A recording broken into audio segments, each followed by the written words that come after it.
Ini luar biasa. Ibu bapak yang dikasih Tuhan Yesus, 1 Timotius 2 ayat 1 sampai 2. Pertama-tama aku menasihatkan, naikkanlah permohonan, doa syafaat dan ucapan syukur untuk semua orang, untuk raja-raja dan untuk semua pembesar, agar kita dapat hidup tenang dan tenteram dalam segala kesalehan dan kehormatan. Terus terang, saya sering 5 tahun, karena saya periode kedua di dalam kepemimpinan Asosiasi Pendeta Indonesia, saya banyak hadir pertemuan dengan partai-partai, tetapi saya hanya berdoa di sana. Dan baru kali ini diberi kesempatan oleh Pak Ketua Umum untuk renungan. Kalau khotbah saya tidak berani khotbahi para suhu-suhu yang turun gunung ini. Luar biasa. Ibu bapak yang dikasih Tuhan Yesus, seringkali Allah menantang kita untuk keluar dari zona nyaman dan pergi memberitakan Injil dengan berani dalam segala situasi dan kondisi, tapi kita kerap gagal. Kenapa? Takut. Lalu mengurungkan diri dalam tempatan baru, takut segalanya. Saya kira saya berhadapan dengan orang-orang yang bukan penakut, yang berani keluar dari zona nyaman. Mestinya nggak usah ngurus partai, ngurus perusahaannya masing-masing, ngurus jemaatnya masing-masing, ngurus mahasiswanya masing-masing, selesai. Tetapi ibu bapak luar biasa, keluar dari zona nyaman, dan seperti apa yang disampaikan Bapak Ketua Mahkamah Partai maupun Bapak Ketua Umum akan visi misi partai ini, membawa kasih kepada bangsa ini. Saya kira apa yang ibu bapak lakukan sama dengan apa yang para hamba-hamba Tuhan lakukan juga. Ibu bapak yang dikasih Tuhan Yesus, dari nas itu menceritakan situasi hidup di Efesus kurang lebih sama, menantang orang Kristen untuk berani bersikap sebagai orang yang sekarang percaya pada Yesus. Efesus adalah sebuah kota yang memiliki legalitas sendiri. Mereka memiliki sebuah dewan yang menjalankan regulasi di dalam kota. Selain itu juga mereka memiliki sebuah kuil yang populer dan mendatangkan banyak keuntungan. Dan ketika Injil tentang Yesus diberitakan untuk menantang iman terhadap dewi pemujaan mereka, dewi asing yang selalu ada, yang menimbulkan sesuatu kepercayaan dalam sebagian masyarakat di sana. Tetapi ibu bapak yang dikasih Tuhan Yesus, Paulus berani ancaman, tantangan, gangguan, hambatan yang akan ibu bapak hadapi. Karakter yang berani, tegas, dan pandai ini membuat Paulus mampu melakukan semua pelayanannya. Dia kuat dan mesti dalam kelemahan bersandar pada Allah untuk menyempurnakan kelemahannya. Dia berjuang membantu anak-anak rohaninya seperti Timotius dan sebagainya, melakukan pelayanan di kota Efesus yang digempur bahaya kekafiran dan perpecahan. Persis situasinya seperti hari-hari ini. Jemaat ini terdiri dari orang Yahudi dan bukan Yahudi. Yang Yahudi merasa mereka yang dikasih Tuhan Yesus. Paulus tidak menyerah dengan situasi itu. Saya kira ibu bapak dan saudara juga sama. Tadi digambarkan pandemi.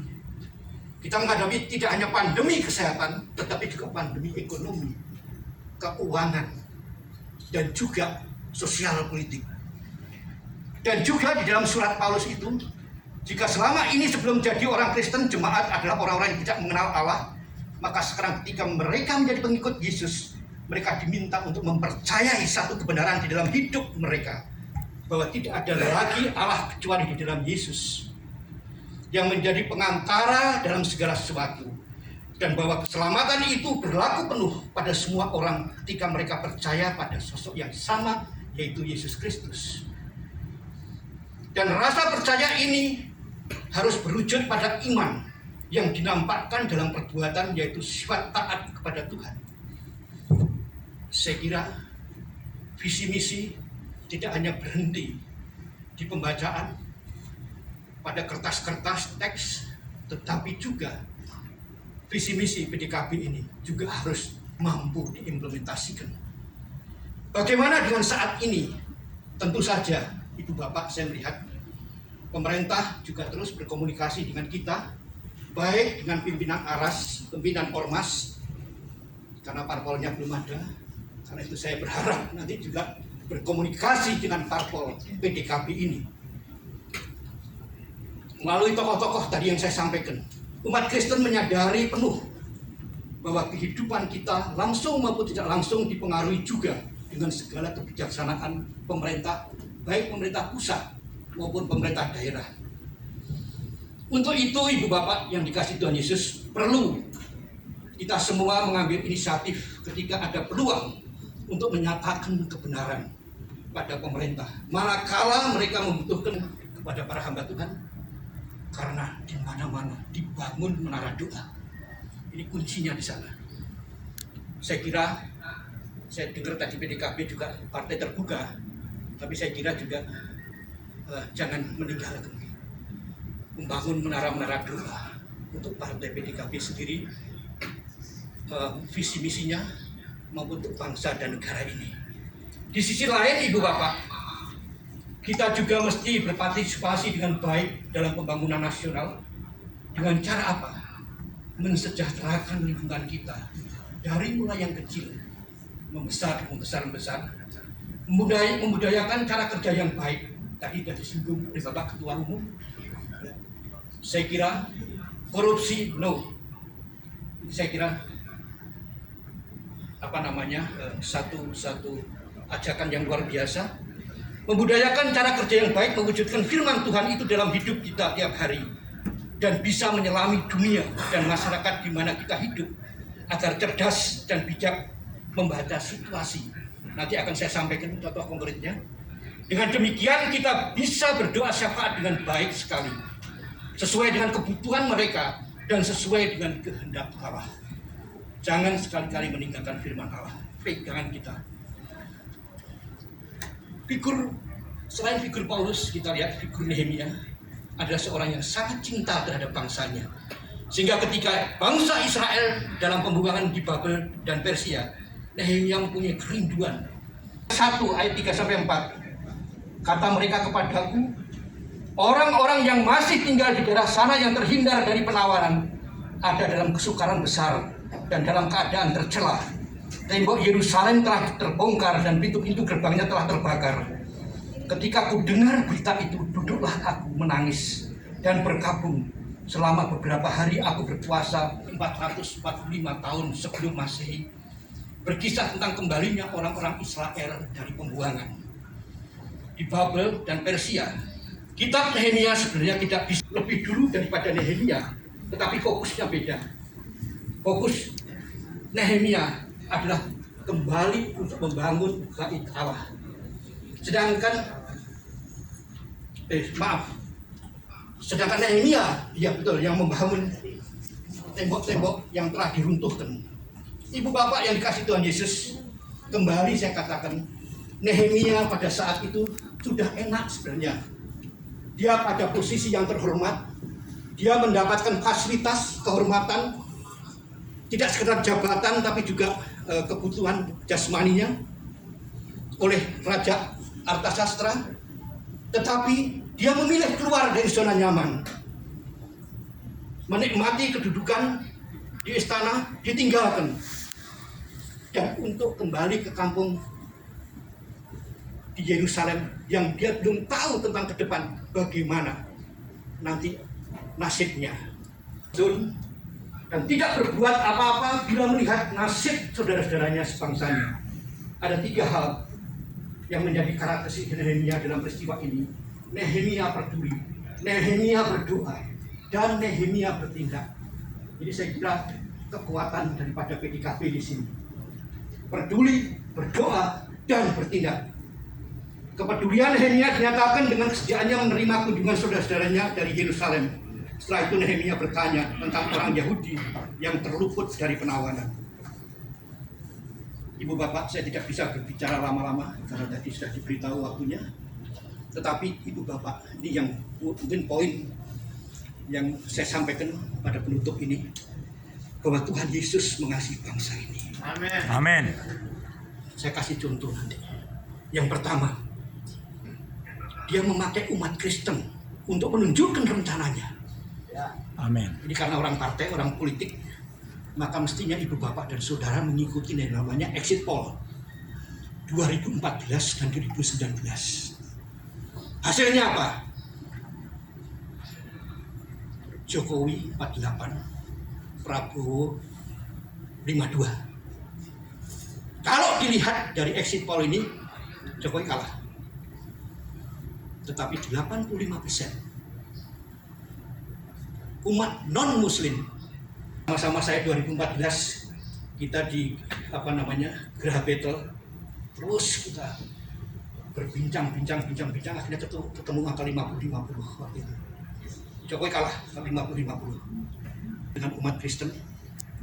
Untuk cuma menceritakan saja, di belakang Prabowo ini, di belakang Jokowi ini, silahkan milih, karena di bilik saya tidak tahu apa yang ibu bapak pilih.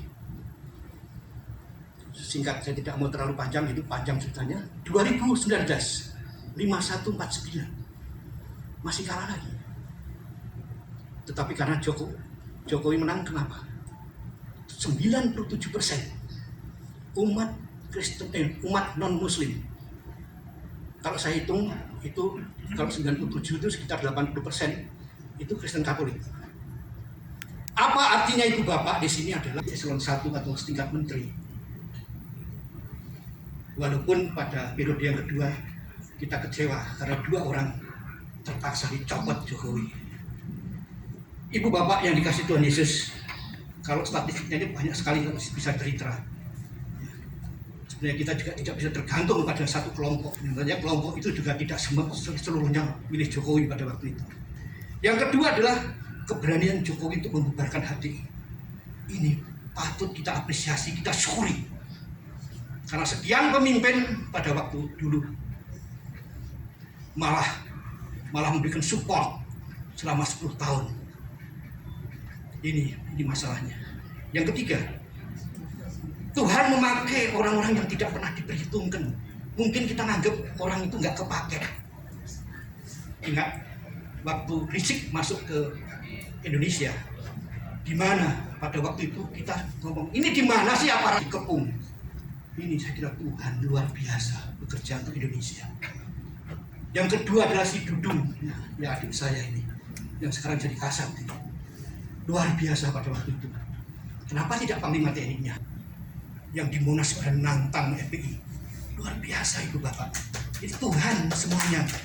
Karena doa ibu bapak dan menara-menara luar biasa. Indonesia, Tuhan tetap mengeluarkan FPI. Ini luar biasa ibu bapak. Saya berpikir bahwa dia bukan jenderal, tapi pemikirannya jenderal. Keberaniannya keberanian jenderal. Mungkin jenderalnya sendiri tidak berani. Maklumat Kapolri tentang larangan unggah konten FPI.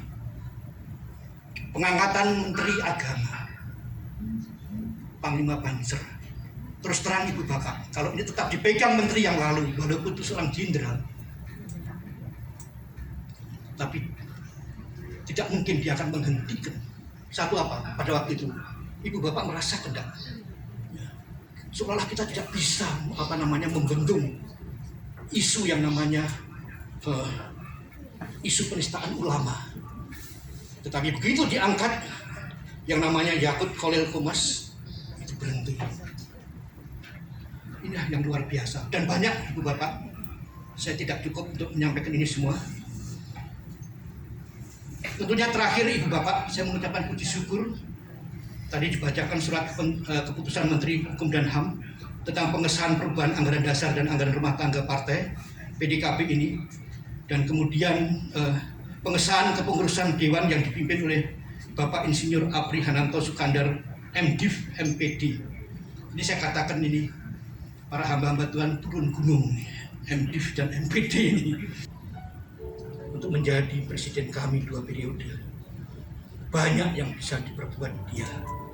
Dia bukan jenderal, tetapi dia pemikirannya jenderal. Keberaniannya Tuhan mengambil keputusan seorang pemimpin harus berani untuk mengambil keputusan. Karena dia tahu menyangkut hidup, hajat hidup orang banyak, 270 juta rakyat Indonesia. Terima kasih Tuhan, urapi berkati Tuhan partai PDKB ini Tuhan Yesus. Biarlah Kau pimpin kepengurusan dari pusat sampai daerah, sampai ke menjadi garam dan terang bagi bangsa ini Tuhan Yesus. Di tengah bangsa ini bukan ketamakan akan kekuasaan, tapi kiranya Engkau senantiasa mengingatkan para pemimpin PDKB ini. Terima kasih Bapa. Dalam nama Tuhan Yesus kami telah berdoa dan mengucap syukur. Amin.